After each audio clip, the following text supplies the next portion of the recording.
Anti corruption core के 8वें स्थापना दिवस पर डीआरडीओ के वैज्ञानिक व बिहार के जज ने भ्रष्टाचार को खत्म करने का बताया मंत्र। आपको बता दें कि एंटी करप्शन कोर इंडिया के 8वें स्थापना दिवस पर जुटे दिग्गज बिहार के जज के साथ डीआरडीओ के वैज्ञानिक भी मौजूद रहे। एंटी करप्शन कोर के 8वें स्थापना दिवस के अवसर पर राष्ट्रीय अध्यक्ष ने कहा कि योगी के सपने को हम साकार कर रहे हैं। एंटी करप्शन कोर के इंडिया के 8वां स्थापना समारोह बड़ागंज में मनाया गया। एंटी करप्शन कोर इंडिया का 8वां स्थापना दिवस समारोह बड़ागंज के एक होटल में मनाया गया, जिसमें शहर के सम्मानित प्रतिष्ठित सामाजिक लोग भी शामिल हुए। संस्थापक व राष्ट्रीय अध्यक्ष पंडित कमलेश ओझा ने कहा कि 2015 में संगठन की स्थापना हुई, तब से आज तक चाहे केंद्र सरकार हो या राज्य सरकार, कहीं भी भ्रष्टाचार हो उस पर कंट्रोल करने के लिए हम लोग लगे हुए हैं। राजस्व हो या विकास विभाग हो, कहीं भी जो भी शिकायत मिलती उस संबंध में हम लोग कार्रवाई करते हैं।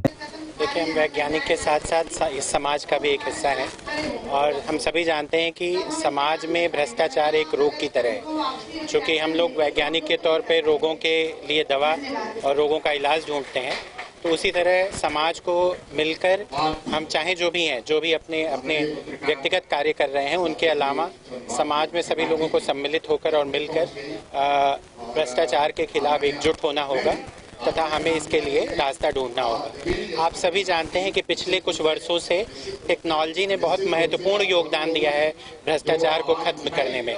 तो इसलिए मुझे लगता है कि वैज्ञानिक और टेक्नोक्रेट्स, इनका बहुत बड़ा योगदान हो सकता है। मैं आह्वान करूंगा कि वैज्ञानिक तथा टेक्नोक्रेट्स बड़ी से बड़ी रूप में, बड़ी से बड़ी संख्या में इस मुहिम से जुड़ें, ताकि वो समझ सकें कि ग्राउंड लेवल पे किस तरह के भ्रष्टाचार हैं और टेक्नोलॉजी का प्रयोग करके किस तरीके से भ्रष्टाचार का उन्मूलन किया जा सकता है।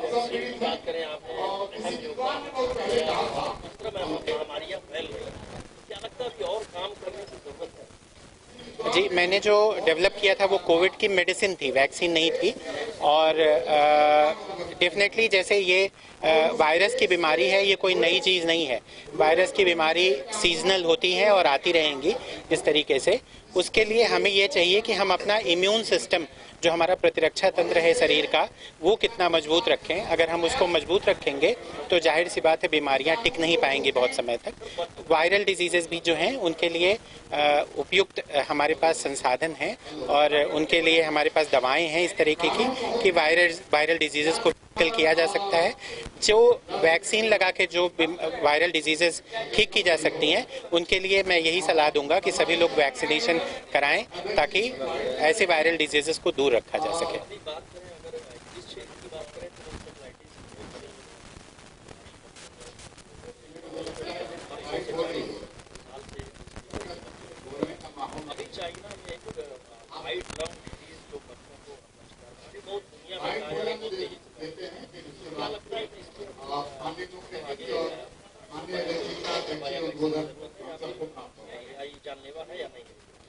अभी तक जितनी जानकारी आई है उसके अनुसार यही कहा जा सकता है कि इससे मूलतः बच्चे प्रभावित हो रहे हैं, जो वाइट लंग डिजीज आप जिसकी बात कर रहे हैं।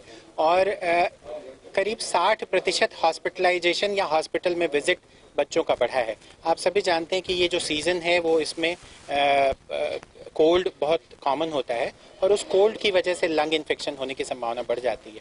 हो सकता है एक वजह हो, लेकिन इसको भी नहीं नकारा जा सकता है कि एक हो सकता है कोई नया वायरस हो या वायरस है जिसकी वजह से ये बीमारी हो रही है, लेकिन अभी इस पर कोई पुष्टि नहीं हुई है। तो इसलिए अभी कुछ भी कह पाना इस पर मुश्किल होगा। जी बिल्कुल बिल्कुल जी, सरकार अपना काम कर रही है, जो वैज्ञानिक संस्थान हैं वो अपना काम कर रहे हैं और स्वास्थ्य मंत्रालय जो है वो इस बारे में पूरा एक्टिव है और मुझे लगता है कि सरकार पूर्ण रूप से कॉग्निसेंस लेके और वो लोग अपने अपने काम में संलिप्त हैं। देखिए, मैं 2015 में इसकी स्थापना हुई और 8 वर्षों करीब 9 हम चल रहे हैं। तो संगठन ने जो काम किया था परिषद शासन के मनसानुसार, चाहे केंद्र सरकार रही हो चाहे प्रदेश सरकारें रही, जरूर हम भ्रष्टाचार पर कुछ नियंत्रण करने हैं। हर तरह का उपाय किया है। शासन को इंगित करते हैं और उसको समीक्षा भी करते हैं और उसको बार बार इंगित करके उसको जहां भ्रष्टाचार है उसको कंट्रोल करने के लिए स्वयं हमारा संगठन लगा हुआ है। उनको पकड़ने या पकड़वाने के लिए हम बार बार करते हैं। जो राजस्व विभाग है, विकास विभाग है, कोई जहां हो रहा है अगर मुझे साक्ष्य मिलता है तो मैं जरूर उसको लिखा पढ़ी अनेकों प्रकार से उसको शासन प्रशासन को इंगित करके कार्रवाई भी करवाता हूं और अपने संग दौड़ करके मेरा संगठन के पदाधिकारी इसमें टास्क फोर्स के सदस्य भी काम करते हैं, वह उस पर नियंत्रण रखने के लिए सतत प्रयासशील है। संगठन को सपोर्ट तो सरकार जो पुलिस बल सहयोग दी है, बाकी कोई सपोर्ट तो अभी नहीं है। मांग तो हमारी चल रही है, लेकिन हमारे संगठन के पदाधिकारी और हमारे चौथे स्तंभ के लोग भी हमारे साथ हमारे उजागर कर में सतत रहते हैं। हमारी टीम तो पूरे अगर देखी जाए तो 14-15 प्रदेशों में चल रही है, जो 4-4.5 लाख के करीब हमारे पदाधिकारी मेंबर भी हैं और कार्यरत हैं और दिन पर दिन हम अग्रसर हो रहे हैं। अभी आपने फिलहाल क्या कार्रवाई कराई है? अभी फिलहाल अभी देखा जाए तो जैसे महाराजगंज में मैंने नौकरी के नाम कई करोड़ रुपया लिया हुआ, अमर सिंह उसका नाम है, मुझे याद भी है, तो उसको मैंने जेल भिजवाया है एडीजी महोदय से। स्वास्थ्य विभाग में भी मैंने सील करवाया है कई चीज़ों को और राजस्व विभाग में सारे उजागर करते हुए और उस पर हाईकोर्ट में मामला भी विचाराधीन है, लंबित है, जो कंटेम्प्ट तहसीलदार महोदय पर चल रहा है। इसी तरह से हर विभागों में मैंने कुछ न कुछ, और एक जनपद से नहीं, मैं अनेकों जनपद से, चाहे बागपत में रखूँ। डिजिटल का जमाना आ चुका है, डिजिटलाइज हो चुका है। अगर कोई भ्रष्टाचार से पीड़ित व्यक्ति है जी, तो आप लोगों ने कोई ऐसा डिजिटल प्लेटफॉर्म अपना डेवलप किया है जहां से वो सीधे करके आपसे मदद मांग सकते हैं? हाँ, हमारा सारा डिजिटल में तो अभी यह है कि मेरा जो संगठन के अच्छे पदाधिकारी हैं, टास्क फोर्स के हैं, उनके सारे नंबर जो है मोबाइल नंबर दे दिए गए हैं कि जब भी कोई जरूरत होता है और कोई साक्ष्य, बिना साक्ष्य के हम नहीं कर सकते।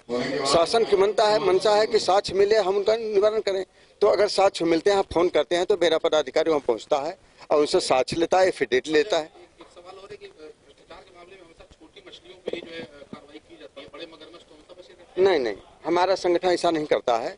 हम किसी विभाग में उच्च अधिकारियों को ही देखते हैं, इसलिए कि छोटों से कह दिया तो जाता है कि छोटे लोगों से ही भ्रष्टाचार पैदा हो रहा है। ऐसी बात भी नहीं है। ऊपर से सक्षम अधिकारी भी हमारे ऐसे कुछ हैं, सब लोग नहीं हैं, कुछ ऐसे अधिकारी भी हैं कि अधीनस्थ अधिकारियों और कर्मचारियों पर भी उनका दबाव बना रहता है, चाहे भ्रष्टाचार फैलाने के लिए हो, विकसित करने के लिए। तो हम बड़ों को भी देखते हैं, छोटों को भी देखते हैं, साक्ष्यों के आधार पर। सुप्रीम कोर्ट में, हाँ, और तीसरी चीज कि महिला सशक्तिकरण के लिए भी मैंने आंदोलन भी किया है। 33% आरक्षण के लिए मैंने शासन का जो विचार है और निर्णय है उसको भी मैंने देखा है। महिलाओं की सुरक्षा व्यवस्था को लिए भी मेरी जो महिलाएं माता बहनें आती हैं संगठन में, उनकी व्यवस्था भी मैंने कर दिया है कि कहीं ऐसी व्यवस्था हो तो साक्ष्य सहित तुम उन पर कार्रवाई कराओ या मुझे सूचित करो।